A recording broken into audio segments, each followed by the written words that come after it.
പ്രിയമുള്ളവരെ, തന്ത്രശാസ്ത്രത്തെക്കുറിച്ച് ലോകത്ത് ഏറ്റവും കൂടുതൽ തെറ്റിദ്ധാരണകൾ നിലനിൽക്കുന്ന ഒരു മേഖലയിലേക്കാണ് നമ്മളിനി പ്രവേശിക്കുന്നത്. അതാണ് ലൈംഗികതയും ആത്മീയതയും തമ്മിലുള്ള ബന്ധം.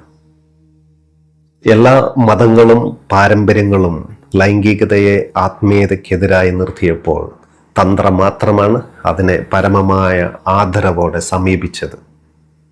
ഓഷോ ഇവിടെ വ്യക്തമാക്കുന്നത് ലൈംഗികത എന്നത് പ്രകൃതി മനുഷ്യന് നൽകിയിട്ടുള്ള ഏറ്റവും ശക്തമായ ഊർജമാണെന്നാണ്. നമ്മൾ ജനിച്ചത് തന്നെ ഈ ഊർജത്തിൽ നിന്നാണ്. നമ്മുടെ ശരീരത്തിലെ ഓരോ കോശവും അത് നിർമ്മിക്കപ്പെട്ടിരിക്കുന്നത് ഈ ഊർജത്താലാണ്. അതുകൊണ്ട് ഈ ഊർജത്തോട് യുദ്ധം പ്രഖ്യാപിക്കുന്നത് വിഡ്ഢിത്തമാണ്. വിത്തില്ലെങ്കിൽ എങ്ങനെയാണ് മുളയുണ്ടാവുക? മുളയില്ലെങ്കിൽ എങ്ങനെയാണ് വൃക്ഷവും പൂക്കളും ഉണ്ടാവുക? ലൈംഗികത എന്നത് ആത്മീയതയുടെ വിത്താണ്. അതിനെ അടിച്ചമർത്തുകയല്ല, മറിച്ച് അതിൻ്റെ ആഴങ്ങളിലേക്ക് ഇറങ്ങിച്ചെന്ന് അതിനെ ഉദാത്തീകരിക്കുകയാണ് വേണ്ടത്. മൃഗങ്ങൾക്ക് ലൈംഗികത എന്നത് വെറുമൊരു ശാരീരിക ചോദനയും വംശവർദ്ധനവിനുള്ള മാർഗവും മാത്രമാണ്. അത് തികച്ചും അബോധപൂർവവുമാണ്. എന്നാൽ മനുഷ്യന് അതിലേക്ക് ബോധം കൊണ്ടുവരുവാൻ സാധിക്കും. ഭൂരിഭാഗം മനുഷ്യരും ലൈംഗികതയെ ഒരു ജന്തുവിനെ പോലെയാണ് സമീപിക്കുന്നത്. വേഗതയിലും അബോധപൂർവമായും ഒരു മാനസിക പിരിമുറുക്കം ഒഴിവാക്കുവാനുള്ള മാർഗം മാത്രമായിട്ടാണ് ഇതിനെ കാണുന്നത്. എന്നാൽ തന്ത്ര പറയുന്നത് ലൈംഗികതയിൽ വേഗതയല്ല, മറിച്ച് ആഴത്തിലുള്ള ശാന്തതയും ലയനവുമാണ് ഉണ്ടാകേണ്ടത് എന്നാണ്. ഇവിടെ പങ്കാളികൾ രണ്ട് ശരീരങ്ങളായല്ല, മറിച്ച് പ്രകൃതിയും പുരുഷനുമായി, ശിവനും ശക്തിയുമായി ലയിച്ചു ചേരുകയാണ് ചെയ്യുന്നത്. ലൈംഗികതയിൽ മനുഷ്യൻ അനുഭവിക്കുന്ന ആ താൽക്കാലിക ആനന്ദം വാസ്തവത്തിൽ ശരീരത്തിൽ നിന്നല്ല ഉണ്ടാകുന്നത്. ആ പരമമായ ലയനത്തിൻ്റെ നിമിഷത്തിൽ നമ്മുടെ മനസ്സ് പൂർണ്ണമായും നിശ്ചലമാകും, ചിന്തകൾ ഇല്ലാതാകും. നമ്മൾ പൂർണ്ണമായും ആ നിമിഷത്തിൽ ജീവിക്കും. ആ ചിന്താശൂന്യമായ അവസ്ഥയാണ് നമുക്ക് ആനന്ദം നൽകുന്നത്. ഈ അവസ്ഥയെ എന്തുകൊണ്ട് നമുക്ക് ബോധപൂർവം നിലനിർത്തിക്കൂടാ? ഇതാണ് തന്ത്ര ചോദിക്കുന്നത്. ലൈംഗികതയെ ഒരു ധ്യാനമാക്കി മാറ്റുക. അവിടെ പങ്കാളികൾ പരസ്പരം ചൂഷണം ചെയ്യുകയല്ല, മറിച്ച് പ്രകൃതിയുടെ ആ പരമമായ ഊർജ നൃത്തത്തിൽ അലിഞ്ഞു ചേരുകയാണ്. ലൈംഗികതയുടെ ഈ ആഴങ്ങളിലേക്ക് ബോധപൂർവം ഇറങ്ങിച്ചെല്ലുമ്പോൾ ക്രമേണ ശാരീരികമായ ആവശ്യം ഇല്ലാതാവുകയും ആ ഊർജം തനിയെ മുകളിലേക്ക് പ്രവഹിച്ച് ആത്മീയ ഉണർവായി മാറുകയും ചെയ്യും. നമ്മൾ എപ്പോഴാണോ നമ്മുടെ കാമത്തെ പൂർണ്ണമായ ബോധത്തോടെയും പ്രാർത്ഥനയോടെയും സമീപിക്കുന്നത്, അപ്പോൾ കാമം അതിൻ്റെ വികൃത രൂപം വെടിഞ്ഞ് പ്രണയമായി മാറും. പ്രണയം പിന്നീട് കരുണയായും ഒടുവിൽ സമാധിയായും പരിവർത്തനം ചെയ്യപ്പെടും. ഒരു വിത്തിനെ നശിപ്പിക്കാതെ അതിനെ മണ്ണിലിട്ട് മുളപ്പിച്ച് വലിയൊരു വൃക്ഷമാക്കുകയാണ് തന്ത്ര ചെയ്യുന്നത്. അടിത്തട്ടിലെ ചതുപ്പിൽ നിന്നാണ് മനോഹരമായ ഒരു താമരപ്പൂ വിരിയുന്നത്. അതുപോലെ നമ്മിലെ ജന്തുസഹജമായ ലൈംഗികോർജത്തിൽ നിന്നാണ് സഹസ്രാരപത്മം വിരിഞ്ഞുല്ലസിക്കേണ്ടത്. അതിനായി നമുക്കുള്ളിലെ ഊർജത്തെ ഭയപ്പെടാതെ അതിനെ തിരിച്ചറിവോടെ നയിക്കുക. ഉള്ളിലെ ചോദനകളെ വിവേകത്തിൻ്റെ വെളിച്ചത്തിൽ ധ്യാനമാക്കി മാറ്റുമ്പോൾ അധോമുഖമായി ഒഴുകിക്കൊണ്ടിരിക്കുന്ന ഊർജം ഊർധമുഖമായി പ്രവഹിക്കാൻ തുടങ്ങും. നമ്മിലെ ജന്തുത്വത്തെയും ലൈംഗികതയെയും കുറിച്ചുള്ള വിപ്ലവകരമായ സത്യങ്ങളാണ് നമ്മൾ ഇതുവരെ മനസ്സിലാക്കിയത്. ഇനി നമ്മൾ നമ്മുടെ മനസ്സിൻ്റെ അതീവ നിഗൂഢമായ ഘടനയിലേക്കാണ് പ്രവേശിക്കുന്നത്. എന്താണ് ഈ അബോധ മനസ്സ്? അതെങ്ങനെയാണ് നമ്മുടെ ജീവിതത്തെ നിയന്ത്രിക്കുന്നത്? ഓഷോയുടെ കാഴ്ചപ്പാടിലൂടെ നമുക്കിത് തിരിച്ചറിയാം.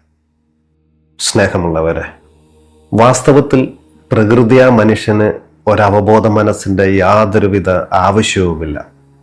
എന്നാൽ നമ്മുടെ നിരന്തരമായ അടിച്ചമർത്തലുകൾ കാരണമായാണ് നമ്മുടെ ഉള്ളിൽ ഒരു അബോധ മനസ്സ് സൃഷ്ടിക്കപ്പെടുന്നത്. നമുക്കുള്ളിൽ പല വികാരങ്ങളും ചോദനകളും ഒക്കെ അനുഭവപ്പെടാറുണ്ട്. എന്നാൽ അവയെ അതിൻ്റെ സ്വാഭാവികതയിൽ മനസ്സിലാക്കാൻ ശ്രമിക്കാതെ മതത്തിൻ്റെയും സദാചാരത്തിൻ്റെയും പേരിൽ നമ്മൾ അവയെ നിന്ദിക്കുകയും കുറ്റപ്പെടുത്തുകയും ചെയ്യുന്നു. ഒരു കാര്യത്തെക്കുറിച്ച് ഒന്നും തന്നെ അറിഞ്ഞുകൂടാത്തത് കൊണ്ടാണ് ആ അജ്ഞതയിൽ നമുക്കത് വിഷമായി തോന്നുന്നത്. എന്നാൽ വിവേകത്തോടും അവബോധത്തോടും കൂടി സമീപിച്ചാൽ ആ വിഷത്തെ പോലും ഒരു മരുന്നെന്ന നിലയിൽ അമൃതാക്കി മാറ്റാൻ നമുക്ക് കഴിയും. നിർഭാഗ്യവശാൽ മനുഷ്യൻ ചെയ്യുന്നത് നേരെ വിപരീതമാണ്. അവൻ തൻ്റെ ലൈംഗിക വികാരങ്ങൾക്കെതിരെയും ദേഷ്യത്തിനും അത്യാഗ്രഹത്തിനെതിരെയും യുദ്ധം ചെയ്തുകൊണ്ടിരിക്കുകയാണ്. യുദ്ധം ചെയ്യുക എന്നാൽ അടിച്ചമർത്തുക എന്നാണ് അർത്ഥം. നമ്മൾ നമ്മുടെ ദേഷ്യത്തെയും രതിയെയും അസൂയയും ഒക്കെ ഉള്ളിലേക്ക് പിടിച്ച് തള്ളുകയാണ്. അതിനെയെല്ലാം ഭൂമിക്കടിയിലേക്ക് അടിച്ചമർത്തുന്നു. എന്നിട്ട് ആ മണ്ണിന് മുകളിൽ നമ്മൾ കൃത്രിമമായ ഒരു സൗധം നിർമ്മിക്കുന്നു. ഞാൻ സദാചാരവാദിയാണ്, ഞാൻ പുണ്യവാളനാണ് എന്നൊക്കെയുള്ള കപടമായ ഭാവങ്ങൾ. എന്നാൽ ഈ ആകൃതി പൂർണ്ണമായും വ്യാജമാണ്. കാരണം ഇതിനെ യാഥാർത്ഥ്യമാക്കാൻ കഴിയുന്ന യഥാർത്ഥ ഊർജം ഇതിലേക്ക് സന്നിവേശിക്കപ്പെട്ടിട്ടില്ല. യഥാർത്ഥ ഊർജം മുഴുവൻ ഭൂമിക്കടിയിൽ അമർത്തി വെക്കപ്പെട്ടിരിക്കുകയാണ്. അത് ഏത് നിമിഷത്തിലും പൊട്ടിത്തെറിക്കാവുന്ന ഒരു അഗ്നിപർവ്വതം പോലെ അവിടെ പുകഞ്ഞുകൊണ്ടിരിക്കുകയാണ്. എപ്പോഴെങ്കിലും ആരെങ്കിലും നമ്മെ ഒന്ന് അപമാനിച്ചാൽ പെട്ടെന്ന് നമ്മുടെ ആ കുലീനത്വം അപ്രത്യക്ഷമാവുകയും നമുക്കുള്ളിലെ ജന്തു പുറത്തേക്ക് വരികയും ചെയ്യും. കാരണം ആ കുലീനത്വം വെറും തൊലിപ്പുറമേക്ക് മാത്രമുള്ളതാണ്. എന്തുകൊണ്ടാണ് നമ്മളൊക്കെ നമുക്കുള്ളിലേക്ക് നോക്കാൻ ഇത്രയധികം ഭയപ്പെടുന്നത്? കാരണം നമ്മൾ നമ്മുടെ തന്നെ യാഥാർത്ഥ്യത്തിലേക്ക് നോക്കിയാൽ നമ്മൾ നമ്മളെക്കുറിച്ച് വെച്ചു പുലർത്തുന്ന എല്ലാ മിഥ്യാസങ്കല്പങ്ങളും തകർത്തെറിയപ്പെടും. നമ്മൾ നമ്മളെ തന്നെ വലിയൊരു പുണ്യാത്മാവെന്നും മതവിശ്വാസിയുമെന്നൊക്കെ സങ്കല്പിച്ചു വെച്ചിട്ടുണ്ട്. എന്നാൽ യാഥാർത്ഥ്യത്തെ നേരിട്ടാൽ ഈ മിഥ്യാചിത്രങ്ങളെല്ലാം ആവിയായി പോകും. ഈ ഭയം കാരണം നമ്മൾ നമ്മുടെ സ്വന്തം വീട്ടിൽ നിന്ന് പുറത്തേക്ക് മാറിയിരിക്കുകയാണ്. നമ്മളിപ്പോൾ ആ വീടിന്റെ വരാന്തയിൽ മാത്രമാണ് താമസിക്കുന്നത്. നമ്മൾ ഒരിക്കലും നമ്മുടെ ഉള്ളിലേക്ക് അകത്തേക്ക് പോകുന്നതേയില്ല. ദേഷ്യം വരുമ്പോൾ നമ്മുടെ ബോധവും സദാചാരബോധവും ഒക്കെ അപ്രത്യക്ഷമാകുകയാണ്. അത് മാറി കപടരായ മനുഷ്യർ വീണ്ടും അവിടെ ഒത്തുകൂടുമ്പോൾ നമ്മൾ പശ്ചാത്തപിക്കാൻ തുടങ്ങും, ഭാവിയിലേക്ക് പ്രതിജ്ഞകൾ എടുക്കും. എന്നാൽ നമ്മുടെ ബോധം ഒരു നിഴൽ മാത്രമായതുകൊണ്ട് ഭാവിയിലും ഇതേ കാര്യം തന്നെ ആവർത്തിക്കപ്പെടും. തന്ത്ര പറയുന്നത് ഇതിൽ നിന്ന് രക്ഷപ്പെടാൻ ഒരേ ഒരു വഴിയേ ഉള്ളൂ എന്നാണ്. ആ ജന്തുവിനെ നമുക്കുള്ളിലെ ആ ഊർജത്തെ സ്വീകരിക്കുക, അതിനോട് സ്നേഹം പുലർത്തുക. അതിനെ കീഴടക്കാനോ നിയന്ത്രിക്കാനോ നമ്മുടെ മനസ്സ് അവിടെ ഉണ്ടാകരുത്. നമുക്കെല്ലാം ഈ മനസ്സുള്ളത് കാര്യങ്ങളെ നിയന്ത്രിക്കാനോ അവയോട് യുദ്ധം ചെയ്യാനോ അല്ല, മറിച്ച് അവയെ മനസ്സിലാക്കാനാണ്. സെക്സിനെ മനസ്സിലാക്കുക, ദേഷ്യത്തെ മനസ്സിലാക്കുക, അത്യാഗ്രഹത്തെ മനസ്സിലാക്കുക.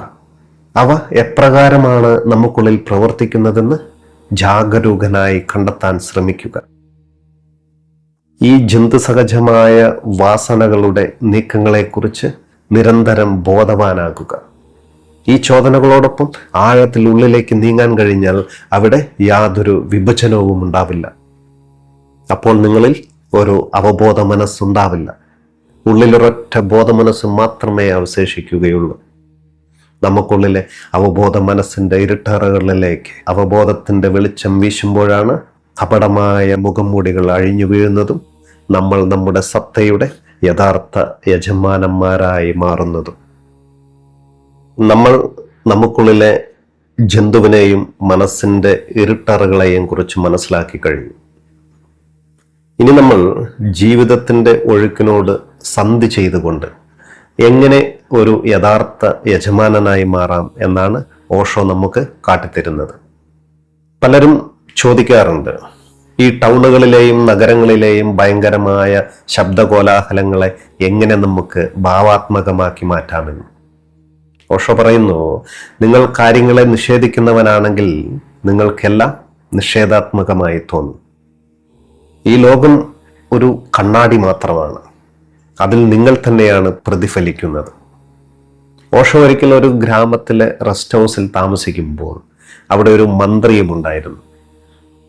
രാത്രിയിൽ പുറത്ത് ഒരു കൂട്ടം നായ്ക്കൾ നിർത്താതെ കുരച്ചുകൊണ്ടിരുന്നു. മന്ത്രിക്ക് ഉറങ്ങാൻ കഴിഞ്ഞില്ല. അയാൾ ഓഷോയുടെ അടുത്ത് വന്ന് ചോദിച്ചു, ഈ ബഹളങ്ങൾക്കിടയിൽ അങ്ങേക്ക് എങ്ങനെ ഉറങ്ങാൻ കഴിയുന്നു? ഞാൻ മന്ത്രം ജപിച്ചു നോക്കി, പ്രാർത്ഥിച്ചു നോക്കി, ഒരു ഫലവും ചെയ്യുന്നില്ല. ഓഷോ അവിടെ ചിരിച്ചുകൊണ്ട് മറുപടി പറഞ്ഞത്, ആ നായ്ക്കൾ നിങ്ങളൊരു മന്ത്രിയാണെന്ന് അറിഞ്ഞുകൊണ്ടല്ല കുരയ്ക്കുന്നത്. അവയുടെ പ്രകൃതിപരമായ പ്രവൃത്തി ചെയ്യുകയാണ്. നിങ്ങളെ ശല്യപ്പെടുത്തുന്നത് ആ ശബ്ദമല്ല. ഈ നായ്ക്കൾ കുരയ്ക്കുന്നത് നിർത്തുകയാണെങ്കിൽ ഞാൻ ഉറങ്ങാം എന്ന നിങ്ങളുടെ നിർബന്ധനയാണ് നിങ്ങളെ ഉപദ്രവിക്കുന്നത്. ആ നിർബന്ധനയെ മാറ്റിവെക്കൂ. നായ്ക്കളെ അവയുടെ പ്രകൃതിയോടെ സ്വീകരിക്കൂ. ആ കുരയെ ശ്രദ്ധിക്കൂ. അതൊരു മന്ത്രമായി മാറട്ടെ. മന്ത്രി എവിടെ? അദ്ദേഹത്തിന്റെ ഉപാധികളെല്ലാം പിൻവലിച്ച് ആ ശബ്ദത്തെ സ്വീകരിച്ചു കൊണ്ട് കിടന്നപ്പോൾ ആ കുര ഒരു താരാട്ടുപാട്ടായി മാറുകയും അയാൾ സുഖമായി ഉറങ്ങുകയും ചെയ്തു. അസ്തിത്വം അതിൻ്റെ രീതിയിലാണ് ഒഴുകുന്നത്. നമ്മൾ അതിനോട് യുദ്ധം ചെയ്യുമ്പോൾ നമ്മൾ പ്രകൃതിക്ക് എതിരാവുകയാണ്. അത് നദിയിൽ ഒഴുക്കിനെതിരെ നീന്താൻ ശ്രമിക്കുന്നത് പോലെയാണ്. അപ്പോൾ നദി നമ്മുടെ ശത്രുവാണെന്ന് തോന്നും. നമ്മുടെ മനസ്സും എപ്പോഴും ഒഴുക്കിനെതിരെ നീന്താൻ ശ്രമിക്കുകയാണ്. അതാണ് നമ്മുടെ അഹന്ത എന്നത്. ഇല്ല എന്ന് പറയുമ്പോൾ മാത്രമേ അഹന്തയ്ക്ക് നിലനിൽക്കാൻ കഴിയൂ. അതെ എന്ന് പറഞ്ഞ് ഒഴുക്കിനോട് ചേരുമ്പോൾ നമ്മൾ നദിയുടെ ഭാഗമായി മാറുകയാണ്. അപ്പോൾ നമ്മുടെ ഊർജം നഷ്ടപ്പെടുന്നില്ല. നദി തന്നെ ഒരു തോണിയായി നമ്മെ ലക്ഷ്യത്തിലെത്തിക്കും.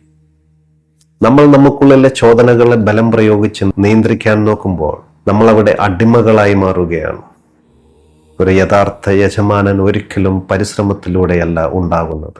നമ്മുടെ ബോധം ഉണരുമ്പോൾ നമ്മൾ സ്വാഭാവികമായി തീരും.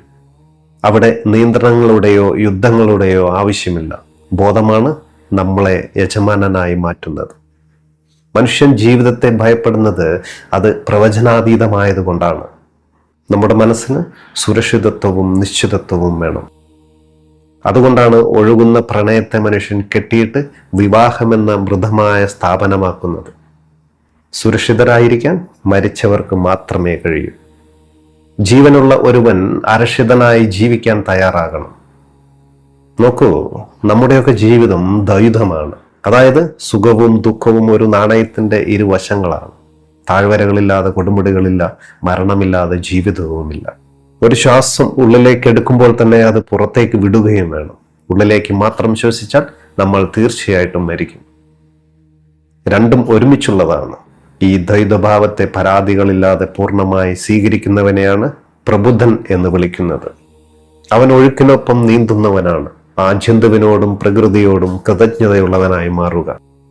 ആ സ്വീകരണത്തിൽ, ആ പരമമായ മൗനത്തിൽ നിങ്ങളുടെ സത്യം തെളിയട്ടെ. സ്നേഹത്തോടെ ദിവ്യബോധം. നന്ദി, നമസ്കാരം.